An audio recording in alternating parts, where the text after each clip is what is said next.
Hi, everyone. I'm Elisa Gums, the Executive Managing Editor at Black Enterprise.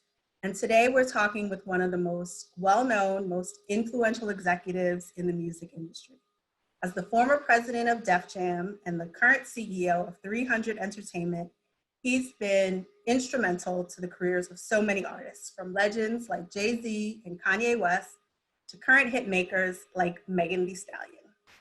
And he's a longtime activist, so I could not think of a better time to sit down with him than right now. Please welcome Kevin Liles. Thank you Hi, so much. Kev. How are you? How are I'm you? good. How are you? I think about it every day. Some days I'm just thankful to be alive, and some days I'm feeling like, God, you got me alive, but what do you have me dealing with? And what strengths and that's why I'm deciding to grow my hair out, so maybe I can be Samson to help figure what's going on right now. But for the most part, the family's good. Business is great for our company. We're coming off of the Meg Thee Stallion Beyonce #1, and now a Gunna album #1. And the company's healthy, so I'm great. How about you? How's the family going? How's everything going over at Black Enterprise?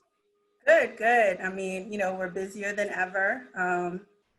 When the mission is to inform the people and to help the people succeed, then this is the time, like you said, that you really got to pull in all your strength and just get it done. So we've been working on scheduling this for a while, and I was all prepared to sit down and talk to you about entrepreneurship and diversity in the music industry and how you're leading the company through the coronavirus pandemic.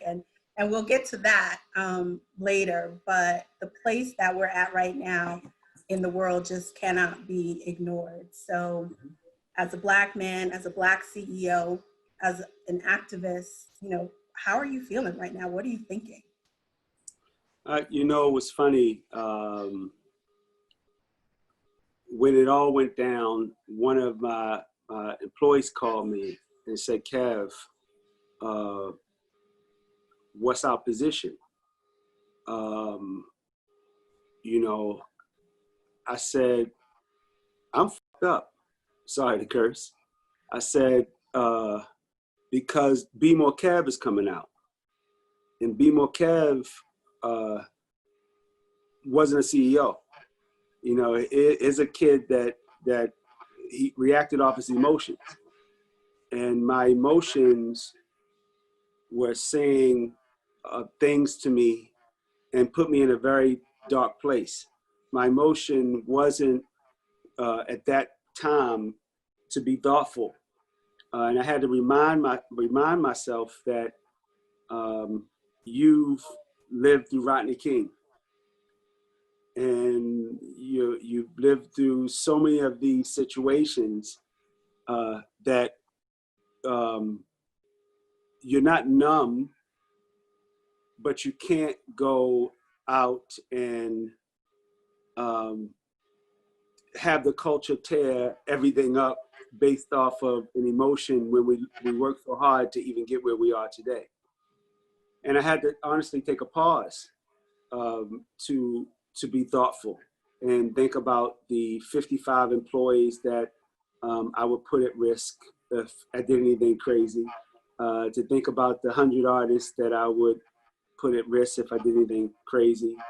But I felt a certain way. I just have to be honest with you, as somebody that was at the draft and got a call from the mayor to come to Baltimore when Freddie Gray riots were going on to help quell the crowd, that walking the streets with Carmelo Anthony, speaking to Don Lemon on CNN, and people mad that we called a curfew, but we had to get the city under control and have a lot of conversations, and it was just something different in me about this one.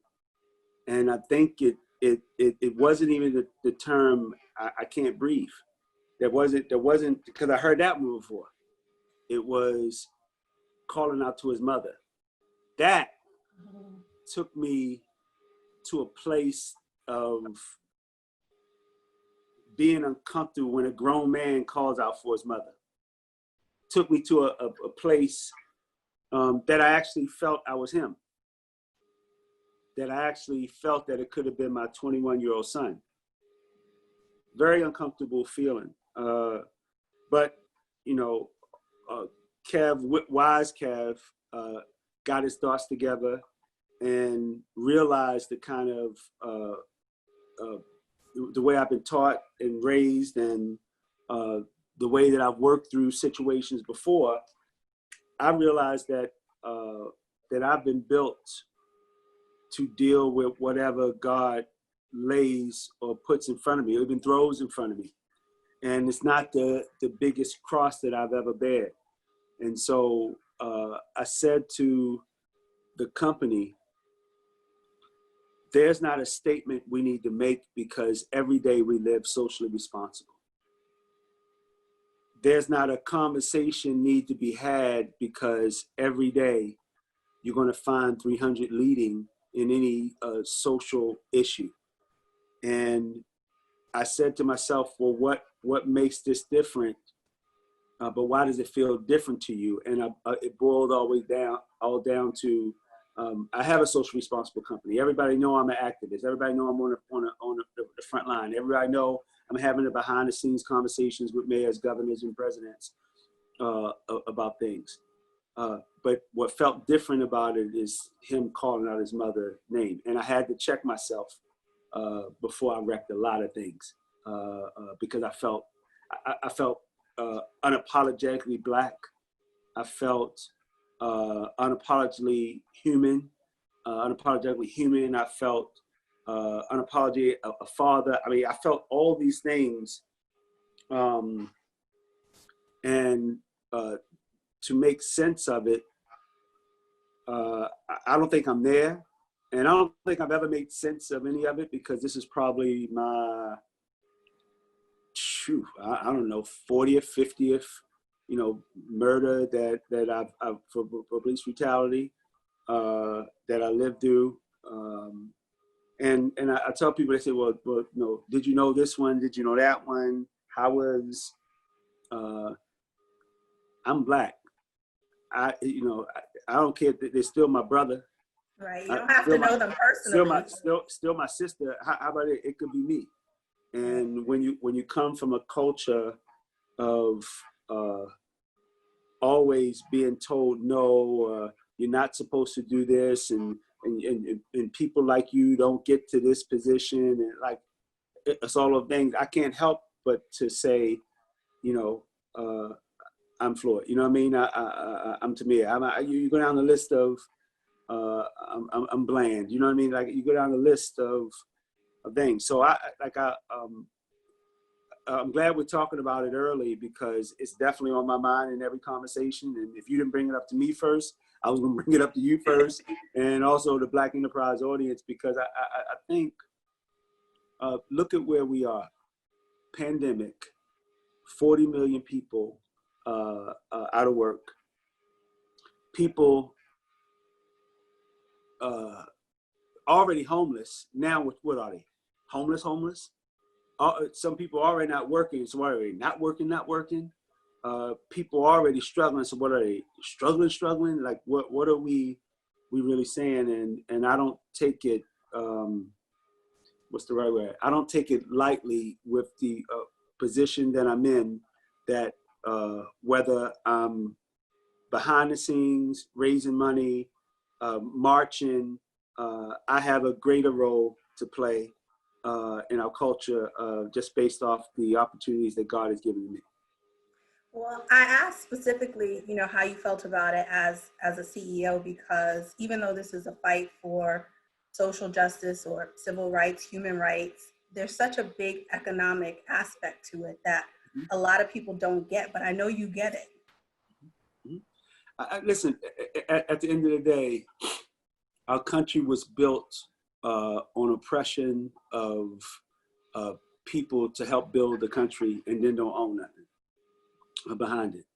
To have ideas, but then can't get financing about it, and then somebody else come and take the idea and change the life of their family. When other people have illegal businesses and then able to clean up their money, and then they become wealthy families, we do something illegal and end up spending 25, 30 years in jail and not be coming out, and we can never clean up the money because we never knew what cleaning up the money was. You know what I mean? So as a CEO, you know what's funny? I've had the title before. I've been, since I was 30, president, CEO, but I was always the CEO of Kevin Liles. That's my business. My business card is say CEO Kevin Liles, no matter what company I work for. So I operate out of a father, a son, a citizen, a human being. I don't operate as the quote unquote CEO of 300. Because if you cut me open, I'm at my home now. If you cut me open in the office or cut me home here, I'm still bleeding red. And so I just, am who I am. And I know the plight of African-American females, males, other people of color in this country. I know the disparities. I know that, and God continues to shine a light with the pandemic on these disparities, and, come here with police brutality and to see the things coming in. And as a CEO and someone who's been around as long as I've been around, that seismic change does not come without friction, bloodshed, pressing reset, and an opportunity to have another bite at the apple. It doesn't happen. Those things have to happen. Do I want us to be looting? Do I want us to an eye for an eye and all those things that I was thinking about last week? No, but I want America to be put on notice that no longer will we be put in a position where we won't hold you accountable. I'm paying taxes for people to murder people. It makes no sense to me. So it's a wake up calling for us all, and think about what God is saying, because I tell people these are biblical times. When Moses parted the Red Sea, what did he knew people were going to die in that particular case, when he parted the Red Sea, but he wanted to get the right people through. So, when God said, I'm going to flood the earth, God knew what was going on, but he wanted to make sure these people got here. How many times have God delivered us? He delivers from slavery, depression, oppression, and he still is going to deliver us from police brutality, because we as people are built for it. So, I'm a Black man first before I'm ever a Black CEO. And to be honest with you, I've never held a Black this title. I was the president and CEO of Def Jam. I was the executive vice president of Warner Music Group. I'm the CEO, co-founder and CEO of 300. So I don't need a title to say I'm Black. I'm Black, because they don't have a title to say they white. They're not the white president, the white this, the white that. And so I really don't believe in it. So I don't operate out of it. I have an amazing company, 55 people, great logo, 100 great artists, and you cut it all down. I work with amazing human beings. Well, speaking of change and of accountability, a lot of people I've spoken to this week have felt like this is the first time that we've seen a mass of mainstream corporations speaking up. And for a lot of them, it's just been a statement or a social media post, but some of them are putting actual dollars or action behind what they're doing. What do you want to see from corporate America right now? I had this conversation yesterday. I applaud companies putting their money where their heart is. I'm not going to say their mouth or their mind. I'm going to say because what you're seeing is a human issue. It could be anybody, any color. If it was reversed and the black man was on the white person, that all four of the cops would have been locked up. The four black cops on the white, all four of the cops would have been locked up immediately.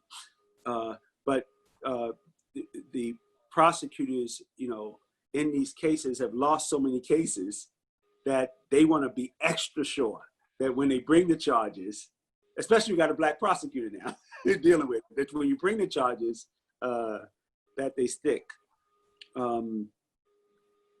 It's just hard for me to look at this through one lens. So when I look at somebody checking a box by putting up a post, I think it's a social post for a social moment to say, hey, I too. When I look at somebody who just says, I'm donating X amount of dollars to social justice, and their advisory board of who's running the money doesn't look like us. You know, I challenge that. And even challenge industries as they put up this money for social justice, and they don't have us in the C-suite. I challenge, you know, all those things. So the heart may be in the right place, but it's our job as, you know, African-American CEOs and people of color to hold our companies that we either work for or companies that we own accountable to make sure that it is reaching the right source of the issue. And so we're working very hard. We're working very hard now to make sure and hold the companies accountable, not just for funding, but for actual execution. And on my side, to make sure we change the complexion of the C-suite. And what do you want to see from Black America? Because as you pointed out, it's our jobs to you know, demand certain things from them and hold them accountable, whether we're talking as citizens or consumers or as communities. So you know, what do you want Black America to stand up and ask big business for right now? You know, it's funny. I'm so glad we're having this because especially in my mind, conversation I was having, I said to myself, naturally, if there was a store 1 mile from my house and it was owned by a guy who I thought might not have been racist, but he had tendencies that I was uncomfortable about, but it's 1 mile from my house to get all the things that I need, groceries and everything. But then I knew there was a guy 10 miles from my house, that it was a person of color who owned it, had the same stuff. What would I normally do? Well, the average person would go to the shortest term. They go back to the person that's 1 mile from the house. I want us to walk that extra 10 miles, support that business so we can go buy that business. I want us to analyze not only the color of a company, but the culture of a company, the makeup and social aspect of a company, and put our money, our billions of dollars of money that we spend on everything, where our mouth is. Because we can talk this as of African Americans and people of color, but the way we walk most of the time is that of convenience. Because we're tired too. I understand. You know, I understand. We want that convenience too. You know, we don't want to have to get on the bus and catch 3 buses to get to work. We want to drive too. I understand that convenience, that extra, you know, of 30 minutes that it took, you could have been doing something else. But if it's not something for the advancement of our people, and again, in different roles, then that 5 minute and 30 minute, I'm going to take the 30 minute. And so a lot of people say, okay, why do you always want to take the long way in your explanation? It's because I want to see the things that we're passing. I want you to see that that's not a stop sign. That was actually where they beat the shit out of a kid and he died. And then I want you to see how the next corner you go to, where he's the first African-American owner of a grocery store, but you see how people are not going there because we passed them back there. I want them to see, I want to tell them the journey and, you know, why Rosa, you know, park, why does she sit? She was tired. She sat because she was tired. She had no idea it was going to cause the movement that it caused. But Martin felt, you know what I mean? And then Martin had no idea, but Malcolm was needed. And Malcolm had no idea, but the Black Panther Party was needed. You know, and so I want people to figure out what role you're playing, because we all going to have to play a certain role as African Americans, African Americans in business, African Americans in first responders, African Americans in the police force, the FBI, lawyers, whatever role, we all going to have to play a role. And we got to get in a position to play the ultimate role to have seismic change in America. So we just had a day of blackout, which started actually with the music industry. How do you feel about the way your industry has been responding to what's going on in the world right now?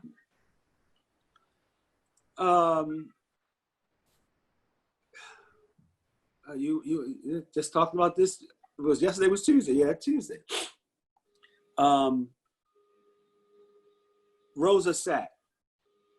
So people said, we need to black out. It's too much going on. We need to take some time for ourselves to read. I applaud that.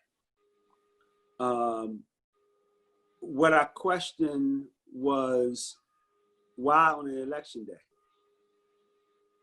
Why on a day where there was a primary, on a day there were primaries in major key cities that play a role? Because at the end of the day, it's all about voting.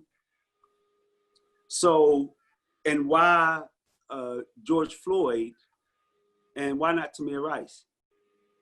You know, and why not Rodney King? You know, why now are you awoken as an industry when, for as long as I can count it, there have been countless amount of organizations that raise money for cancer, countless amount of organizations that raise money for music cares. I mean, go down a list of these things, but our people dying, and there's not one thing around social responsibility in the entertainment industry.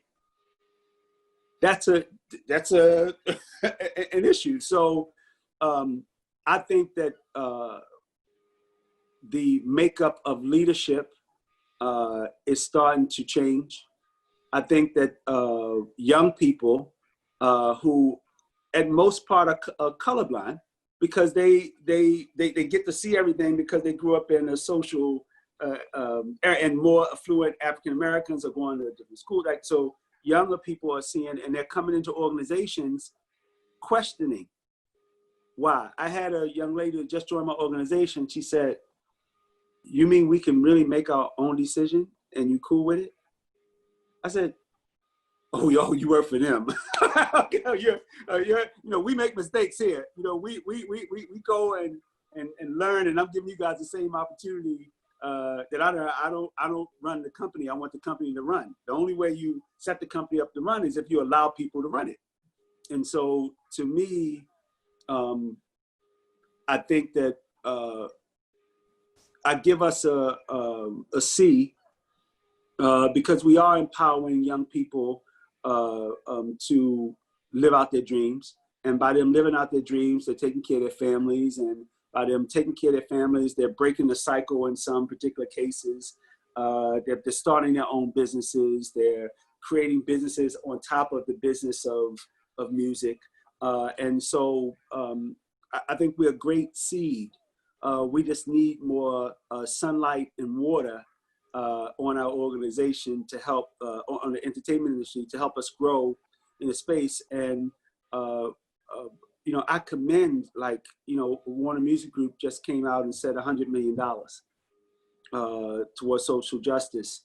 And, you know, when we were running it, to see them get to that place, I don't know if they would have got to that place, you know, 12 years ago, but to see them at that place now, you know, or to see, you know, now Sony said they're doing something. Now Universal said they're doing something. To see these things happening, I always joke, I don't hold you, I don't hold nothing against you coming late to the party. But if the invite said come at 7 o'clock and you show up at 10 o'clock, you might have missed some of the best things at the party. And so at the end of the day, as long as we all get there, I'm good. But it's my responsibility as someone now going on 36 years in the business of entertainment, someone who's able to put two sisters through engineering school, a son through finance at College Park, a daughter going to Elon, and my two youngest, and all the countless amount of people I've helped around philanthropy. I owe it at the position in my life to hold not only myself and my company accountable, but our industry accountable to be more social responsible. Speaking about that, you've been an agitator in your industry for quite a while. You've been really vocal about the fact that people of color create the culture, but then don't often hold positions of power within it. What needs to change with the power structure of the music industry? You know, I don't think it's just the music industry. You know, I think it's any industry. And, you know, I'll tell you a quick story. I sat on a diversity board. I won't say which one, and they were having these meetings. And so on the second meeting, I said, what are we really meeting about? Well, you know, we have the Latinos of this and the African America is this and this, and so we're supporting the organization. I said, well, where's the executive vice president of the company? What color is he? I said, so until you show these people a beacon of light, until you show the workers that, hey, you two are represented here, this don't mean, I don't want to sit in no diversity meeting, but there's no light at the end of the tunnel. There's nothing to even talk about. And, so now you create a job, which I'm great for, good job creation of diversity and inclusion, but they can't include or diverse anything. You know what I mean? We just gave somebody a gig, and I feel like, and understand what happened. Because the system didn't accept us, we created a whole culture. You know, the system didn't accept Barry, didn't accept Russell, didn't accept Master P, didn't accept Cash Money, didn't accept Puffy, didn't accept, you know, us. So we created a whole culture. Thank God they didn't accept us. Because what would our culture look like if it was watered down, if we weren't able to say fuck the police, if we weren't able to say fight the power? What would our makeup look like if we weren't able to express ourselves with CEOs and leaders that look like us to say, yo, hey, we're gonna say that because that's how we feel right now. You're gonna have freedom to, what would it look? And so I think that was the first step. And now you go around, there's not one black billionaire, not two black billionaires, not three black billionaires. We got a couple of billionaires around, and we got a couple of $500 million dollars around. And you got one of my good friends, Magic Johnson, that continues to show leadership in all spaces, and not the kind of leadership that say, yo, hey, we're doing this together. Hey, come on. Well, I know this person that know this person, so we're going to do, you know, that is where we are right now. And the so-called safe African Americans who just happy to have a job, we're going to weed them out too. We're going to make sure they understand that it's not just about you and your family, it's about everybody. And my utopia or my end game on this is to say, if you built for it, I'm gonna help you build it. If you're not built for it, please get the fuck away from me. You know what I mean? I don't want to be around, but if you built for it, the more companies we can build, the more ideas we can have, the more financing we can get. You know, think about a simple thing. Some people have friends that they would sign for a friend to have a credit card with them before they would sign to invest into a business with a friend. Because they understand the mechanics of, hey, with that credit card, we can, but they don't understand with this business, we will do more. It's a mentality that we had. And I've just been blessed because I've never felt, I mean, the last time I felt I worked for somebody was the bagel shop in '82. I don't know where did you. I don't. And I only worked there 2 days when I realized I couldn't be in ownership. You know what I mean? So, you know, to me, it's been a blessing, and that's why I always said I'm not Generation X, Z, whatever. I'm Generation E for entrepreneurship, empowerment, and education. I'm a different kind of generation. I don't believe that I should ever have a job. You know, I don't believe that. I believe my passion should lead to me feeding my family and my love for what I do. And so I got to create that. I got to create my value proposition has to be so great to whatever I do that I can accomplish the things that I want to accomplish. And you know, from the ownership of every from Def Jam, Warner, and now 300, I've always played a role in ownership around it, and so I'm not accepting nothing less. And I want to push more people towards that, and to start these small businesses and come up with these ideas that's going to help fuel African American wealth. Well, I want to switch gears now a little bit to the state of the music industry, because with everything going on, I think we forget that we're literally laying it all right on top of a global pandemic that has affected every industry. And there have been, you know, a bunch of headlines about coronavirus and how it might kill the music industry, which I know you don't believe. But it clearly has had a large effect, especially on live music. And especially on artists who these days tend to make more money performing music than they make recording music. So as someone who's been at the center of this industry for 3 decades now, can you put the challenges that the industry is facing into context for us? First off, how blessed are we as recorded music to not have people to have to run into a Best Buy, a Target, or Walmart, or a Sam Goody to buy a CD. Because if we were still in that place, I wouldn't be on the phone talking to you right now. You know, so we're blessed in that sense. And a lot of times people really don't understand the relationship that we try to have with our artists and partners through growing them. You know, and this has been my whole career. I never signed an artist to do anything other than help them start their business. And as you help them start their business, there are regulations and agreements that you sign, similar to you getting a mortgage on your house or buying a car or any of those kind of things. And you put people around to help make the most sound decisions. So when an artist is suffering from the live business, I'm suffering.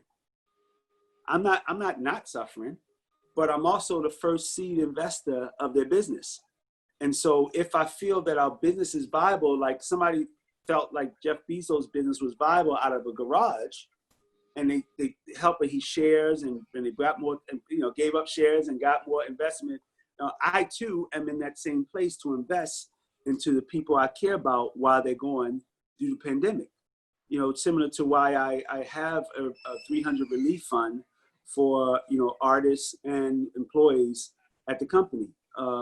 For if they're going through something, I want to be there for them and understand, you know, what it is and how we could invest more into our partnership in business together. And I think, you know, a lot of companies have come to that sense of it's really a partnership. It's a business. What are the two assets you're bringing together? Finance, man hours, you know, ideas, creation, and art, and all of this. And how do you make a profitable business go? So we have different kind of deals. I have distribution deals where artists get, you know, 65% of it. I get 35. I have some deals that are straight P&D in some cases. I have some deals that are royalty. It all depends on what works for the artist at the time and what's the vision on both sides. So the live business, though, you know, now we're trying to do everything virtual. It's not gonna be the same feeling as it is, you know, feeling the sweat or off of an artist or hearing them sing it to a point where it's so great that you feel it in your soul. You know, it's not the same, but we do have to evolve as an industry. And I think what's happening now was going to happen eventually, but it was just sped up by the pandemic. And now we're rethinking live. What is live now? You know, how does it work? You know, whether you have super chat with YouTube, we're doing unplugs every Tuesday, Thursday for independent artists, whatever these things are, it's causing us to think outside the box and not put it in a place of, oh, we're just gonna let them go do a show and, you know, make some t-shirts, and it's causing us to rethink it. But to peel off the onion of the promoter and the artist, then you got, what about the sound people? What about the people who work in the concession stands? And again, this is not an entertainment thing. This is sports. You know, this is every other NASCAR. I mean, whatever we are, tennis, it's golf, it's whatever. It's not an entertainment thing. So the live business as a whole is suffering and have to figure out what's that next thing. I do think it's going to be back. I think it's going to be back in a big way, and people are going to be starving for that moment that they could be, and it might start scale back. You know, it might be only 500 people at a time, and you know, then you get to this place. It might be the drive-in concerts that people will start having around the world. Who knows? But I look at everything as a redefining opportunity for our industry, similar to when we went through platform changes back in the day, from cassette to CD to MP3, and people are like, oh, what's happening? And now we went from MP3 and downloads to streaming. But the good thing about it, you didn't have to change you didn't have to buy go 8-track to a cassette player to a CD player. Now it's not a platform change, it's a consumption change and how you consume music. And the blessing that we have to have stores open 24 hours a day, 7 days a week, handheld in the phone for people of all shapes, sizes, and colors to buy music. So there's always a silver lining in what we do. And I'm just blessed to work with artists that are fearless, artists that step up for the challenge. And I want to fund the power of independence and continue. I've signed probably 7 artists over the course of this time. And this, you know, me, I got to touch and feel them. So I'm only looking over Zoom and saying, let me see your house. You know, where's your mom? You know what I mean? Let's have, it's more of that virtually right now. But I feel very confident in the company. And like I said, I think to deliver Meg and Beyonce a #1 single, and to have them give, you know, half the proceeds to a charity in Houston, don't tell me there's not a silver lining. There's a silver lining to give Gunna his first, you know, #1 album overall. Don't tell me it's not a silver lining to help Young Thug build YSL as a new label, independent thinking, independent mindset. Don't tell me that it's not a silver lining. Think about Warner Music Group, even issuing an IPO this week is definitely a silver lining. Universal being valued at X amount of $1 billion is definitely a silver lining. And we just got to make sure that more of us are capturing the fruits of the labor as we continue to go on. So there's always an upside in every downside, and there have been a lot of opportunities. I think we've all seen some very inventive uses of social media during this time, whether it's the quarantine parties, you know, that DJs like D-Nice are doing, and 300 had their own club, Stay the F at Home. Yo, 24 hours. 24 hours. Yo. That's a serious party. Listen, I was so, you know, I said, we trying something that's never been done before. And so it was a joke. I was like, yo, well, who's staying up with me? Because I can't go to sleep. I got to make sure that I wanted to call you. I want to say, listen, yo, you up? Are you listening? And so it was like 4 o'clock in the morning or somewhere. I think we were in Spain. I don't know where we were, whatever country we were in. And I just nodded off. And then, so the joke was, who's not at the party?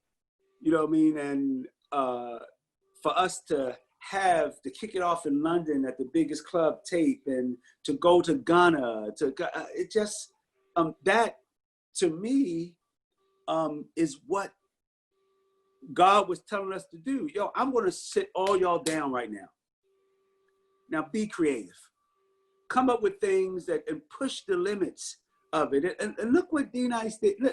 Come on. Look what, what's my guy with Quarantine Radio, Tory Lanez. Look what these guys and girls are coming up with. And it's causing such a creation swell that I created a company called 300 Creates.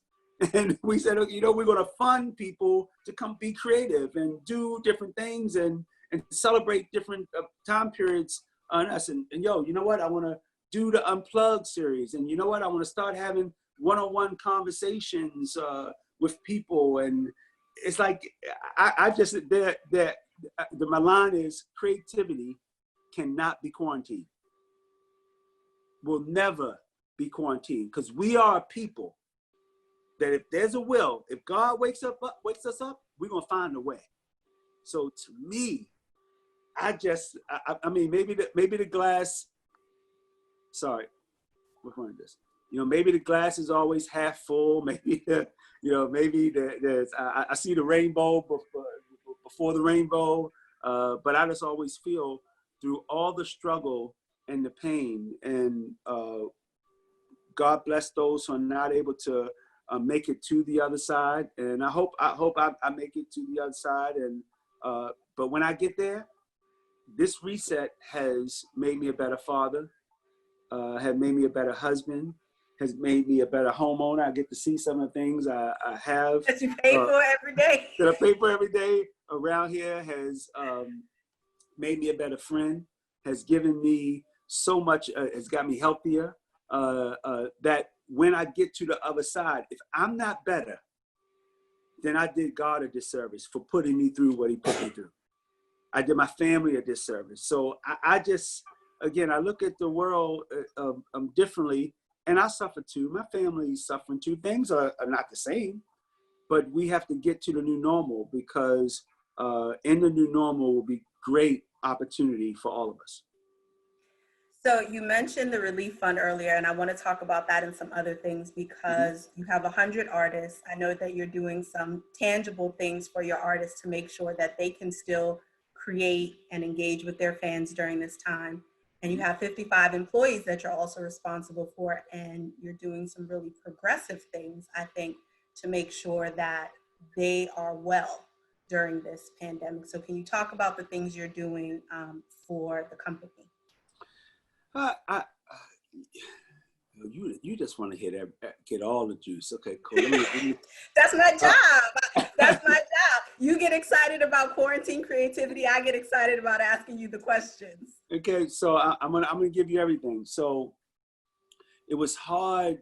I remember Raina, she's my head of marketing, saying to me, "We're a New York-based company. We have to donate in New York." And I'm sitting like thinking of what's the most important thing that we could do. And she said, feeding first responders, you know, so let's do something with Food Bank of New York. And we, you know, fed 100,000 people there. And then I had every organization in the world trying to figure out, what can we help fund in the whole nine. And we gave a lot to the COVID celebration with BET. A lot of our CEOs supported that. Gave a lot of small other donations to people, organizations. But I felt my spirit at unrest in a way. Because in some cases, I'm giving to causes that I might love and appreciate, but I wouldn't see the result that day.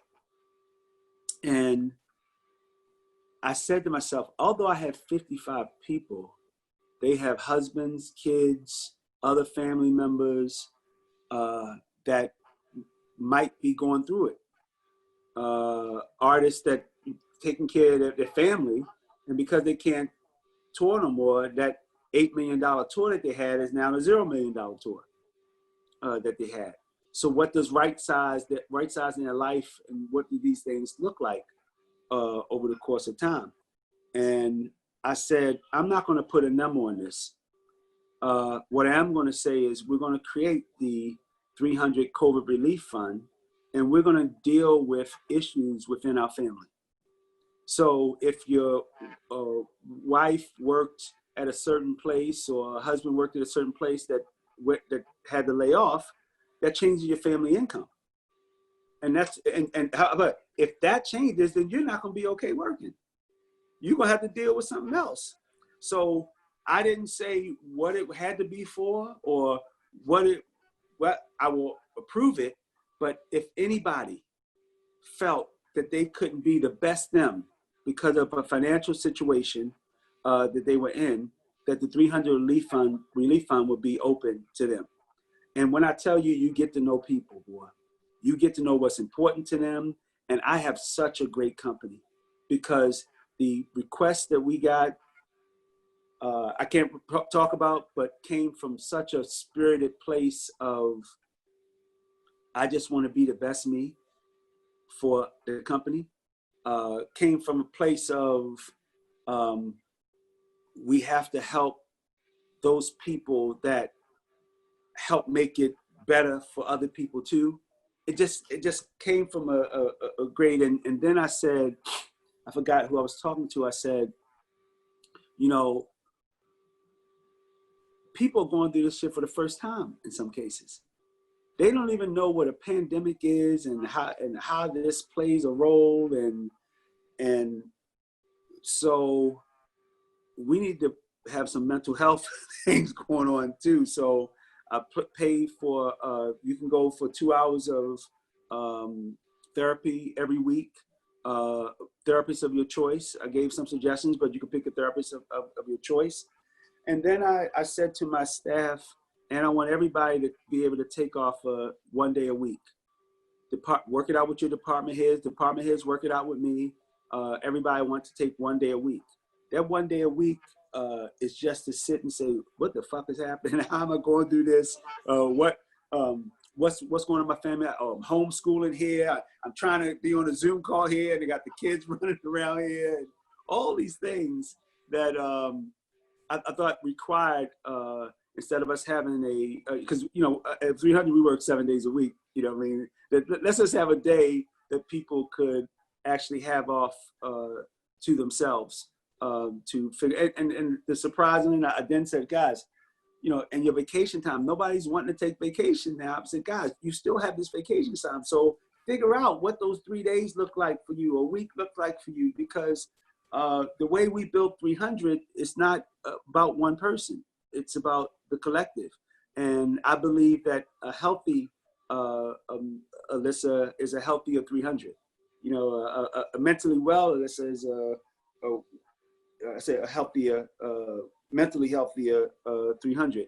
And so I wanted to invest in these programs for our, for the betterment even of our artists, because if we're unhealthy, we can't execute on the ideas and music that we're so graciously put in our hands, for them to do our job with. So it's cyclical to me. I wanted to protect us collectively first, and I'm glad that I do it. I told every artist, listen, if your Wi-Fi not right, we're gonna send you to make sure. If you don't have that, you need to put a studio at the house. We're gonna make sure that however you have to do to, if you need to go to another city to figure out something, we're gonna help.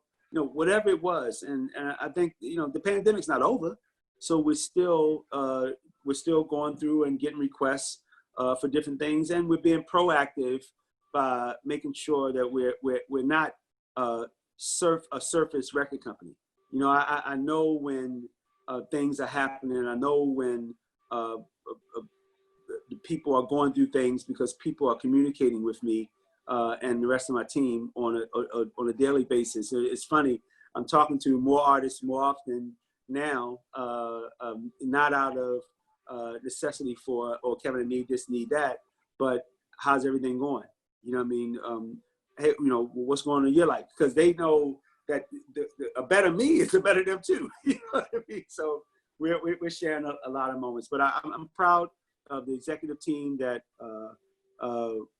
actually, you know, thought of a lot of the stuff.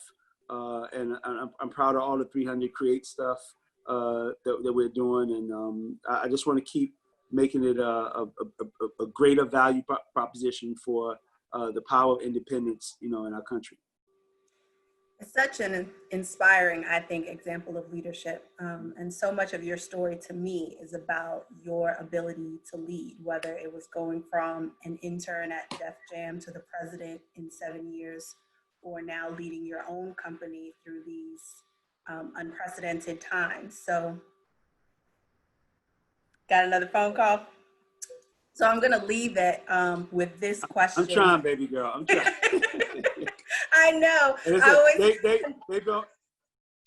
I'm looking. Okay. You gotta get everybody's Zoom on Do Not Disturb. Yeah, I gotta figure that out. So is that something we can do?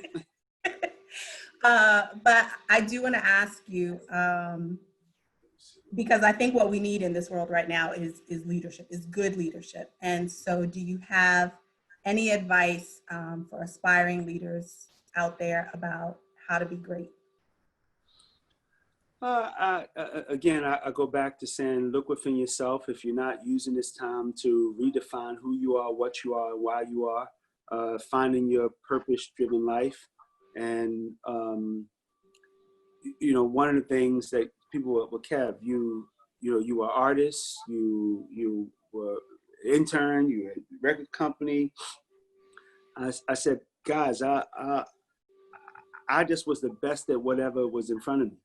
So if it was an internship, I was the president of interns. You weren't going to out intern me. You know what I mean?